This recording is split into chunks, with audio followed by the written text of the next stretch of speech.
सर्व मंगल मांगल्ये शिवे सर्वार्थ साधिके शरण्ये त्र्यंबके गौरी नारायणी नमस्तुते। वरदलक्ष्मी व्रत हे एक शुक्रवारचे व्रत आहे। तर त्या व्रताला आपल्याला पूजा झाल्यानंतर व्रताची कहाणी देखील वाचायची किंवा ऐकायची आहे। तर चला कहाणीला सुरुवात करूया।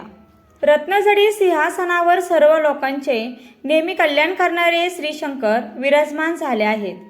हे पाहून सर्व लोकांवर अनुग्रह करण्याकरता त्यांना पार्वती प्रश्न करते की हे भगवान शंकरा, आपण सर्व लोकांचे स्वामी आहात व प्राणीमात्रांच्या कल्याणार्थ रात्रंदिवस झटत आहात। आपण सर्वांमध्ये श्रेष्ठ असून आपल्या ठिकाणी पातकाचा लेश सुद्धा नाही, तरी आपणाला मी पुण्यकारक अत्यंत गुप्त गोष्ट विचारते, ती मला आपण कृपया करून सांगावी। ती गोष्ट ही की हे जगतप्रभू, एक वरदलक्ष्मी नावाचे व्रत मी ऐकले आहे, त्याचा विधी आणि महिमा काय ते मला सविस्तर सांगावे। पार्वतीचा हा प्रश्न ऐकून शंकर म्हणतात, हे पार्वती, वरदलक्ष्मी व्रत हे सर्व व्रतामध्ये उत्तम व्रत असून अत्यंत सौभाग्य देणारे असे आहे। या व्रताचे आचरण केले असता तात्काळ सर्व प्रकारची संपत्ती प्राप्त होते, पुत्रपौत्रादी संततीची वृद्धी होते। हे पार्वती, ज्यावेळी श्रावणातील पौर्णिमेस शुक्रवार येतो त्या पौर्णिमेपासून स्त्रियांनी या महालक्ष्मीच्या पूजेला आरंभ करावा। हे ऐकून पार्वती पुन्हा विचारते, देवा, त्या व्रताचा विधी काय, देवता कोण आहे व पूर्वी कोणी कोणत्या प्रकारे याचे आचरण केले ते सर्व सांगावे। शंकर म्हणतात, हे पार्वती, अत्यंत पुण्यकारक वरदलक्ष्मी व्रताचा इतिहास मी तुला सांगतो। हे सुंदरी, तूही त्या देवीच्या आराधनेत कोणत्या प्रकारे तत्पर होशील तेही कथन करतो। कौंडिन्य नावाचं एक नगर असून त्या नगरात ज्याच्या सभोवताली सुवर्णाचा कोटा आहे आणि अग्नीप्रमाणे तेजपुंज असे एक मंदिर होते। त्या मंदिरात चारुमती नावाची एक सर्व लोकात प्रख्यात अशी ब्राह्मण स्त्री राहत असे। ती ब्राह्मण पत्नी सतत पतिभक्तीविषयी तत्पर, महापतिव्रता, सासू सासऱ्यांवर अत्यंत प्रेम करणारी होती। तिची कांती चंद्राप्रमाणे असून तिचे भाषण फार मंजूळ होते। तिचे सदा सर्व काळ प्रसन्न चित्त व पवित्र आचरण पाहून प्रत्यक्ष लक्ष्मी तिच्या स्वप्नात आली आणि म्हणाली, हे चारुमती, इकडे ये, वरदलक्ष्मीच्या प्रसादाने तुझे कल्याण असो। तुला मी एक गोष्ट सांगते, ती ऐक। ज्यावेळी श्रावणाच्या पौर्णिमेला शुक्रवार येईल त्यावेळी तो दिवस व्यर्थ न घालविता दृढ अंतकरणाने वरदलक्ष्मी नावाच्या व्रतास तू आरंभ कर। चतुर्भुज अशी सोन्याची लक्ष्मीची प्रतिमा करावी, आपले घर स्वच्छ करावे व सगळीकडे तोरणे बांधावी, तशाच विविध रंगाच्या रांगोळ्या काढाव्यात। त्या दिवशी पूजेकरिता नवी भांडी घ्यावीत। पूजेची जागा पूर्व दिशेला किंवा ईशान्य दिशेला असावी। भूमीवर स्वस्तिक काढून त्यावर एक शर गव्हाची राशी करावी व त्या नवा कलश त्यावरती ठेवून त्यामध्ये तांदूळ भरावेत आणि कलशाभोवती वस्त्रे गुंडाळावीत।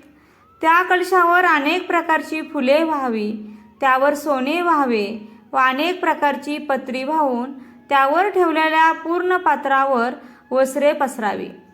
हे सुबुद्धे चारुमती, त्या पूर्ण पात्रावर सोन्याची चतुर्भुज लक्ष्मीची प्रतिमा समंत्रक स्थापन करावी व तिची पूजा करावी।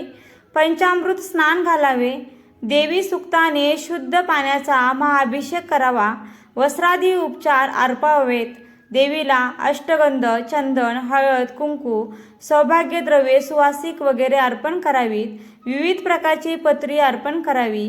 ती येणेप्रमाणे पिंपळ, वड, बेल, आंबा, डाळिंब, मोगरी, तुलसी, कण्हेर, केवडा, चाफा आदी 21 जातींची पाने प्रत्येकी 21 प्रमाणे व्हावीत।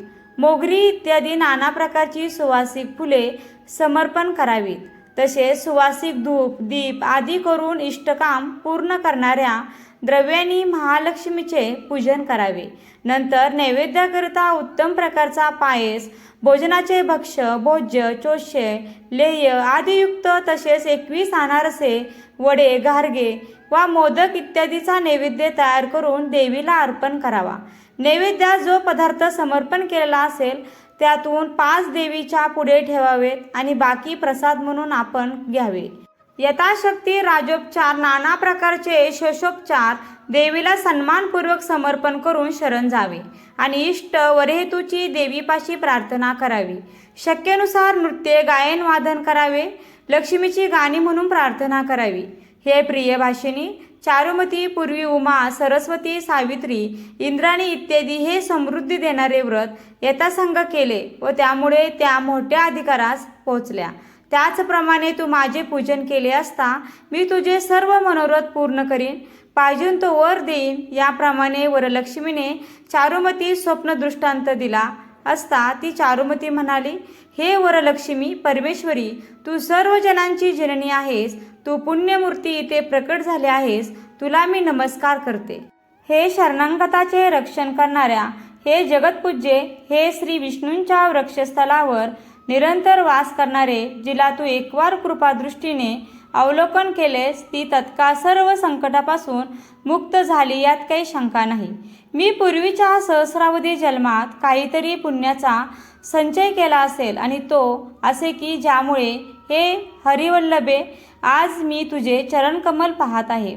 याप्रमाणे चारुमतीने गौरवपूर्वक स्तुती केली असता जगदंबा वरलक्ष्मी हास्य करून अनंत वर देत झाली. अशी स्वप्न पाहून चारुमती तत्काळ मोठ्या गडबडीने जागी झाली आणि आपल्या सर्व आप्तवर्गाला हे आनंददायक स्वप्न कथन केले आणि ते ऐकता छान छान, फार उत्तम असे सर्व म्हणाले. नंतर वरलक्ष्मीने सांगितल्याप्रमाणे हे व्रत करण्याचा त्या सर्वांनी संकल्प केला आणि श्रावणातील पौर्णिमा शुक्रवारी केव्हा येईल याची मार्ग प्रतीक्षा करीत बसली. त्याच्या सुदैवाने लवकरच श्रावणाची पौर्णिमा शुक्रवारी आली आणि मग त्या दिवशी चारुमतीसह तिच्या आप्तवर्गातील सर्व स्त्रिया प्रसन्न मुद्रेने स्वच्छ सुंदर विविध उंची वस्त्रे धारण करून तिने पूर्वी सांगितल्याप्रमाणे घर स्वच्छ सारवून, तोरणे बांधून, उत्तम रांगोळी काढून, गव्हाच्या राशीवर तांदळाने भरलेला कलश स्थापन करून त्यावर सुवर्ण प्रतिमा मांडून यथाविधी वर लक्ष्मीची पूजा करून प्रार्थना करतात. हे कमलासने, हे हातात कमळ धारण करणारे, हे सर्व लोकपूज्य, हे नारायण प्रिये, हे देवी तू निरंतर आमच्यावर प्रीती करणारी अशी हो.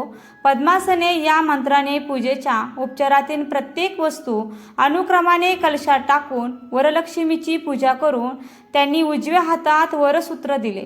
या वरलक्ष्मीच्या प्रसादाने चारुमती प्रसन्न अंतकरण होऊन शुद्धितांना अन्नदान करण्याविषयी व आप्त कुटुंब वर्गांच्या पोषणाविषयी तत्पर झाली. नंतर ती त्या दिवसापासून नित्य मंगलवेश धारण करून देवीच्या सानिध्यात बसू लागली. याप्रमाणे वरलक्ष्मीच्या ठिकाणी तिची भक्ती झाल्यामुळे तिला मोठमोठाले मोत्यांचे हार व जवाहरांचे अलंकार अंगावर धारण करण्यासारखे वैभव प्राप्त झाले. शेवटी तिचे वैभव इतके वाढले की तिला ज्या ज्या ठिकाणी जाण्याचं असेल तिथे तिथे ती सोबत हत्ती, घोडे, रथ यांनी युक्त अशा मोठ्या थाटाने जाऊ लागली.